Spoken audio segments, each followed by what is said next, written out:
말씀입니다. 성경책이 있으신 분은 찾아주시기 바랍니다. 8장 40절에서 48절입니다.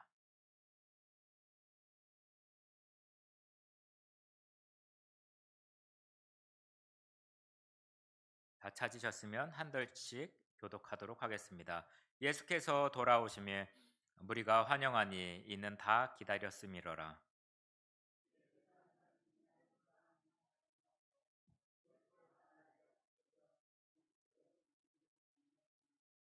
이는 자기에게 12살 된 외딸이 있어 죽어가미로라.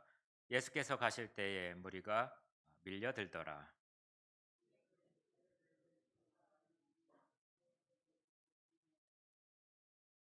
예수 뒤에 와서 그의 옷가에 손을 대니 혈루증이 즉시 그쳤더라.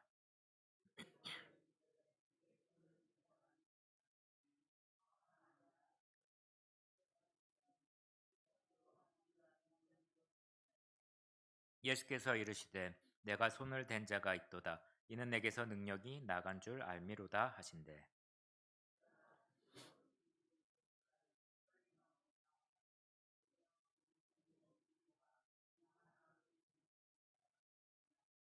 함께 읽겠습니다. 예수께서 이르시되 따라 내 믿음이 너를 구원하였으니 평안히 가라 하시더라. 네. 할렐루야. 반갑습니다. 오늘 PPT 한번 보시기 바랍니다. 땡땡 표시가 돼 있죠. 조금 어려운 문제일 수도 있는데요. 패션은 사라지지만 스타일은 영원하다. 누가 얘기했을까요?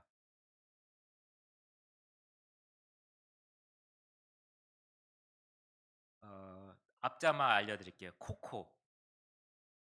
예. 코코 샤넬이라는 분이 이야기를 했다고 합니다. 두 번째, 내 이름 석자가 최고의 브랜드다. 예? 뭘까요? 두 자. 가짜도 많이 있습니다. 기역자로 시작합니다. 구찌. 예, 맞습니다. 그리고 마지막에 땡땡을 부려하는 인생이 되지 말고 내 삶이 땡땡이 되게 하라. 같은 단어입니다. 뭘까요? 부러워하는 인생이 되지 말고 내 삶이 명품이 되게 하라. 네. 어떤가요? 이렇게 명품 브랜드 많이 잘 알고 계시죠? 모르고 계세요? 네. 하지만 우리의 인생 가운데 하나님께서 오늘 설교 제목이 뭘까요? 당신은 이미 하나님의 명품입니다. 저희가 이미 명품입니다. 그것을 기억하시고 함께 기도하도록 하겠습니다. 은혜가 풍성하신 하나님 아버지, 이 자리에 모여 주님의 말씀을 나누고자 할 때 우리에게 지혜와 깨달음을 허락하여 주시옵소서. 일시적인 것에 얽매이지 않고 하나님께서 우리에게 주신 각자 고유한 스타일과 가치를 발견할 수 있도록 인도하여 주시옵소서. 우리의 이름과 삶 자체가 주님 안에서 명품임을 알게 하여 주시옵소서. 명품을 부러워하는 인생이 아니라 우리의 삶이 주님 안에서 특별하고 가치 있게 만들어지도록 도와주시옵소서. 이 시간 우리의 마음을 열어 주님의 말씀을 깊이 이해하고 실천할 수 있도록 힘 주시기를 간구합니다. 우리의 삶이 주님의 영광을 드러내는 명품이 되게 하여 주시옵소서. 이 모든 말씀 예수 그리스도의 이름으로 기도드립니다. 아멘. 오늘부터 저는 최상훈 목사님이 기록하신 하나님의 DNA라는 책을 중심으로 시리즈 설교를 하려고 합니다. 우리가 하나님의 자녀라고 하는데 너무 이 세상에서 바쁜 나머지 그 정체성을 모르고 그 받은 권세를 모르며 살아갑니다. 부모가 바쁘다 보니 자녀들도 바쁩니다. 아무리 바빠도 이것만큼은 알아야 할 부분입니다. 우리가 아는 만큼 누리고 사용할 수 있습니다. 모르는 만큼 어떻게 될까요? 사단에게 속을 수밖에 없는 것입니다. 하나님의 권세를 받아 누리고 이 세상에서 승리하는 복음감리교회 성도님이 되시기를 주님의 이름으로 축복합니다. 옆에 계신 분과 당신은 명품을 가지고 있나요?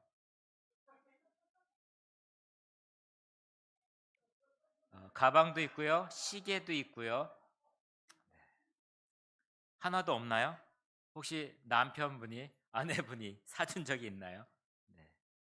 그중에서 좀 유명하게 뜨는 백이 명품 백입니다. 사진 한번 보여주시면 좋을 것 같습니다. 보이시죠? 아, 가방 3개. 다들 있으시죠? 이런 거. 없으세요? 네. 혹시 어, 가방의 이름을 좀 아시나요? 저는 가방의 이름을 읽어보다가 깜짝 놀랐습니다. 예?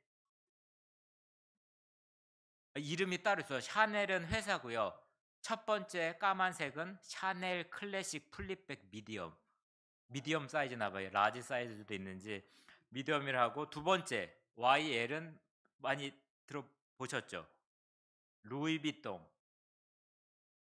예. 카푸신 MM이라고 합니다. 하여튼 이름도 기가 막하게 잘 까먹게 진 것 같습니다. 세 번째 빨간색 디올입니다. 디올 레이디백 라지. 예, 그 숙녀들만 들고 다니는 라지백이라고 합니다. 근데 이 가격을 혹시 아시나요? 가격. 가방의 가격. 예. 예. 19년도에는 715만 원 했다가 22년에는 1180만 원. 가격이 계속 오르고 있습니다. 올라도 명품을 사려고 줄 서고 있다는 이야기를 듣고 있고요. 그러면 명품을 사는 이유가 뭘까요? 어떤 사람은 이런 얘기를 합니다. 멋져 보이고 다른 사람이 저를 쳐다보는 눈이 달라집니다. 그렇게 이야기하고 있습니다. 많은 사람들이 자신의 가치를 높이려는 노력을 하며 살아갑니다. 남들이 부러워하는 것, 멋져 보이는 것을 추구하며 살아갑니다. 젊은 세대들은 어떨까요?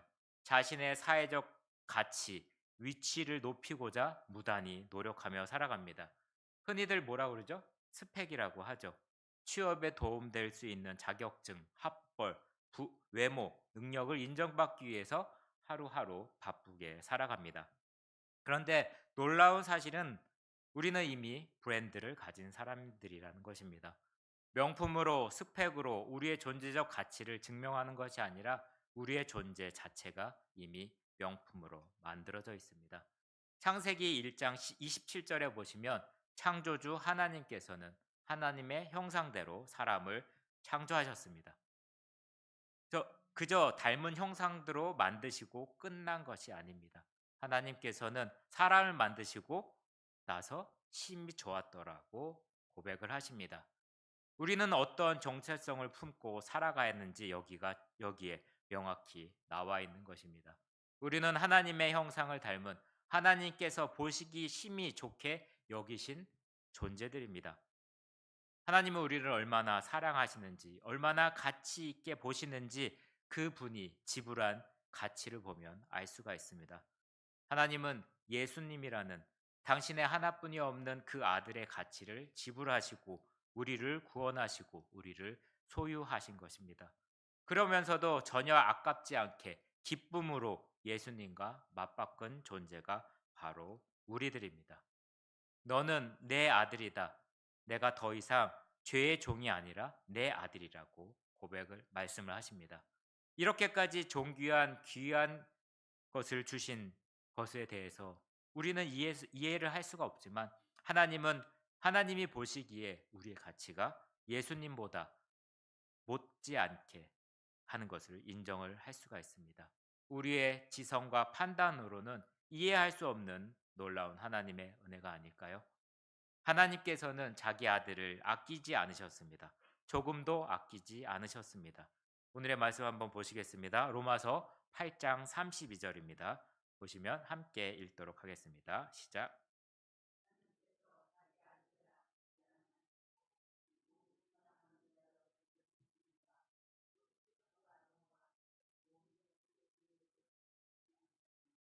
그렇습니다. 때때로 그래도 내가 저 사람보다 낫지라고 생각하는 순간이 있죠. 그러나 과연 그 마음의 근거가 무엇인지 잘 생각해 봐야 합니다. 또 언제 내가 열등감을 느끼는지, 언제 내가 자존감이 낮아지는지, 내 마음이 상해지는지, 내가 상처를 받는지, 그 가치의 근거가 어디서 나오는지 곰곰이 생각해 볼 필요가 있습니다. 좋은 스펙을 가지고 있어서 돈이 많아서 외모가 좋아서 직장이 좋아서 물론 그것 때문에 든든함을 잠시 느낄 수 있겠지만 하나님은 우리의 스펙, 세상의 그 어떤 것도 아닌 예수 그리스도만큼의 가치가 있다고 말씀하고 있습니다. 우리는 얼마짜리일까요? 예수값입니다. 예수의 가치라고 할 수가 있습니다. 한국 사람들이 행동이 이상하고 잘못할 때 뭐라고 얘기하죠? 뭐 한다고 하죠? 꼴, 꼴값. 그러니까 얼굴값도 못 한다는 이야기를 하는데요. 저희의 얼굴은 예수님의 값어치를 지닌다는 것입니다. 우리가 바로 그런 존재입니다. 이보다도 더 큰 존재, 가치가 어디 있을까요? 하나님께서 자기 아들을 아끼지 않고 내게 내주셨습니다. 나는 아깝지 않은 사람입니다. 그 명확한 가치의 근거를 기억하시기 바랍니다. 이 가치는 오직 그리스도 안에 있을 때만 증명이 됩니다.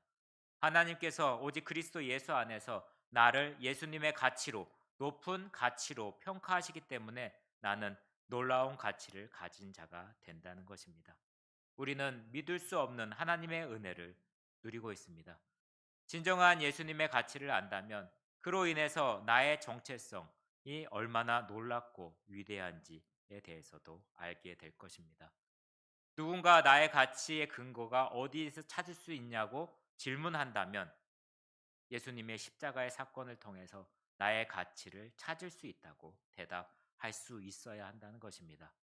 예수님 밖에서의 나의 가치는 열등감도 있고 남들보다 보잘것없고 뒤떨어진다고 생각할 수가 있습니다. 그러나 예수님 안에서 나의 가치는 하나님의 아들이신 예수 그리스도의 가치로 규정되기 때문에 그에게서 나온 정체성은 실제로 놀랍고 위대할 것입니다. 그러므로 우리는 이 땅에서 노력하는 가치가 바뀌어야 할 것입니다. 나의 소유의 가치를 높이는 데만 인생을 집중하러 애쓰는 것이 아니라 나의 존재의 가치를 소중히 여기고 높이기 위해서 노력하고 힘쓰는 것이 하나님의 백성의 본질입니다. 하나님께서 규정한 나의 존재를 드러내는 것, 이 사실을 내가 인식하고 우리의 실제의 삶 속에서 이루어갈 때 그리스도 안에서 능력이 내 삶을 통해서 역사하는 것을 보게 됩니다. 이것이 하나님의 백성이 이 땅에서 선한 영향력을 끼치며 살아가는 방법입니다. 오늘 읽은 본문 기억하시죠? 누가 나오죠? 어떤 환자가 나올까요? 혈류병 있는 여인이 나옵니다. 교회 학교에서 지금까지 많이 들어본 예화일 것입니다. 여인이 수많은 인파 가운 뚫고 예수님께 다가가 그 옷자락을 손을 댈 때 혈류병이 즉시 낫는 기적이 일어납니다. 과연 여인은 예수님의 옷자락에 어떤 부분에 손을 대었을까요? 어디를 잡았을 것 같아요? 멱살? 아니시겠죠? 예, 뒤에 안 보이는 부분이겠죠. 그래서 다른 사고보고서에는 그 옷가에 그의 옷에 겉옷에 여러 가지의 단어로 표현되고 있는데 겉옷이고 옷가로만 묘사되어 있습니다. 한글 성경과 다르게 헬라어 원문에서 히브리 성경을 찾아본다면 옷가라는 단어가 옷술이라는 단어로 표현된다고 합니다. 민수기 15장의 말씀을 한번 같이 읽어보시겠습니다. 시작.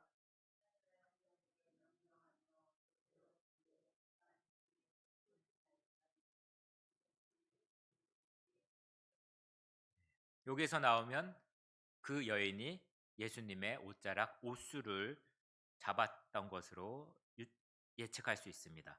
세번역 성경에 보면 옷술이라는 단어가 나옵니다. 한번 마가복음 6장 56절입니다. 한번 읽어보겠습니다. 예수께서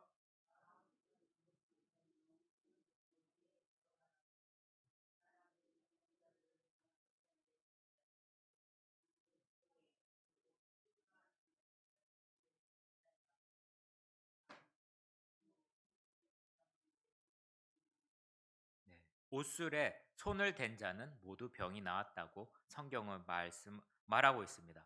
결국 여인이 만든 그 부분은 옥술이고요.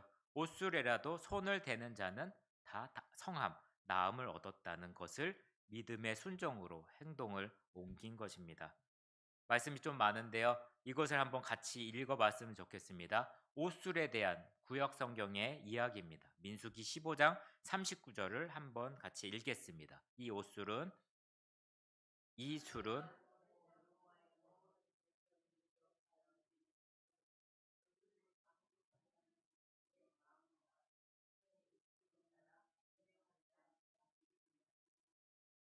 그리하여 너희가 내 모든 계명을 기억하고 행하면 너희의 하나님 앞에서 거룩하리라. 네. 이렇게 옷술의 의미를 구약 성경을 통해서 우리가 바로 알 수가 있습니다. 예수님의 옷을 손댄다는 것은 하나님께서 예수님과 함께 하심을 믿음으로 믿고 행동한 일이며 예수님과 함께 가졌다는 그 여인의 신앙 고백이었던 것을 볼 수가 있습니다. 그런데 여인이 고치기까지 말씀의 과정을 면밀히 살펴보면 좋을 것 같습니다. 여인이 다가옵니다. 여인은 어떤 사람이죠? 부정한 자였습니다. 군중 속에서 부정한 자로서 또한 그 옷수를 만진다는 것은 직계 가족이 아니면 안 됐습니다. 하지만 그 모든 것을 어기고 그 여인은 예수님의 옷수를 만지게 됩니다. 만약에 옷수를 건들다가 걸리면 죽을 각오를 할 위험한 행동이었다는 것입니다. 가족이 아니었기 때문입니다. 하지만 예수님은 그 여인에게 일생을 바꿀 중요한 말씀을 하고 계십니다. 누가복음 8장 48절에 보시면 함께 읽겠습니다.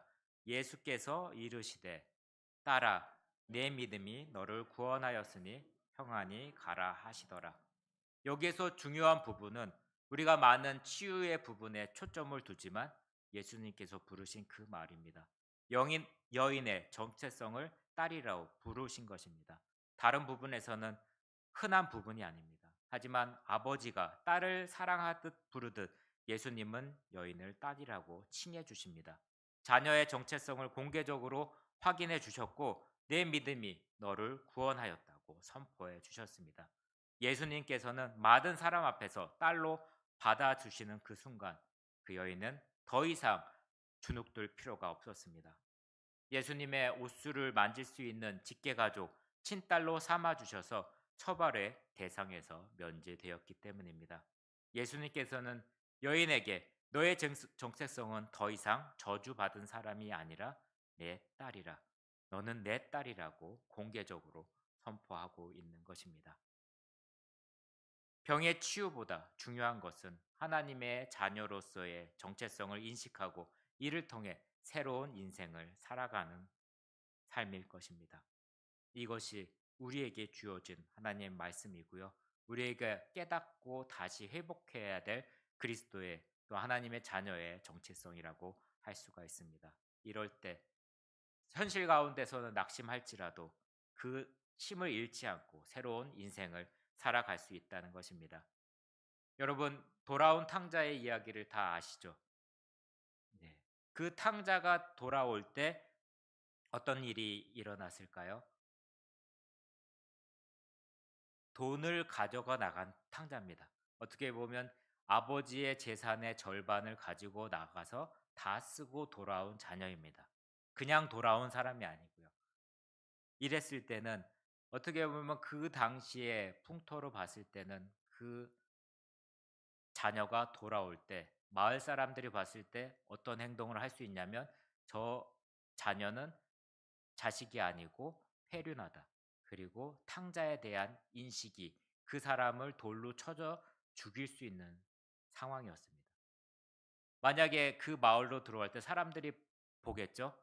만약에 들어올 때 다른 사람이 보면 그 아들은 죽을 수밖에 없는 상황입니다. 그래서 아버지가 불이 나게 달려가서 그 아들을 보고 키스를 하고 호응을 해줍니다. 누가복음 15장 20절을 한번 같이 읽어보겠습니다.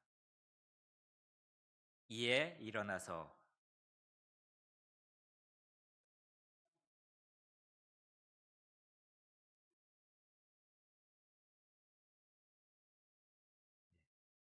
여기서 입맞춤의 뜻이 뭘까요? 그냥 입맞춤의 뜻이 그것으로 끝나는 것이 아니라 깨끗하게 하다, 씻겨준다는 의미가 있습니다. 그의 죄가, 그의 잘못이 그렇게 키스함으로 입맞춤으로 인해서 용서를 해준다는 뜻입니다. 그렇게 할 때는 다른 외부의 사람들이 그 아들을 때릴 수 없고 처벌할 수 없는 것입니다. 아버지는 조건 없는 사랑으로 아들의 허물을 덮어 주었다는 사실입니다. 우리의 회개 때문이 아니라 아버지가 선하심으로 말미암아 그렇게 우리가 회개할 수 있는 기회를 얻었다는 것입니다. 누가복음 15장 22절에 보시면 아버지는 종들에게 이르러 제일 좋은 옷을 내어다가 입히고 손에 가락지를 끼우고 발에 신을 신기리라. 이 행동은 뭘까요? 바로 아들의 정체성을 회복하고 그 안에 권위를 주는 장면입니다. 돼지우리에서 가축들과 지내던 그가 존귀한 아버지의 아들이라는 정체성을 회복하면서 권세도 또한 함께 회복이 된다는 것입니다. 이것을 기억하고 우리는 또한 살아가야 할 것입니다. 하나님은 지금도 우리의 정체성을 되찾아 주시기를 원하시고 권위를 주시기를 원하는데 우리가 마다하는 경우가 있습니다. 우리가 부정하는 경우가 있습니다.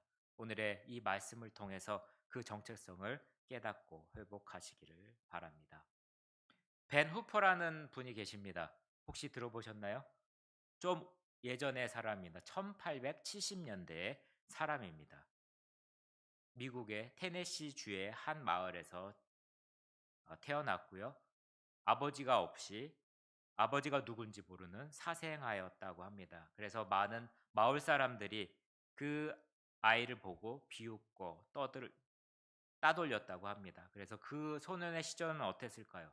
서름과 외로움뿐이 없었습니다. 12살 때 그 마을에 젊은 목사님이 온다는 소식을 듣게 됩니다. 그 목사님이 가는 곳마다 분위기가 밝아지고 사람들을 격려하는 것을 듣고 그 교회를 찾아갑니다.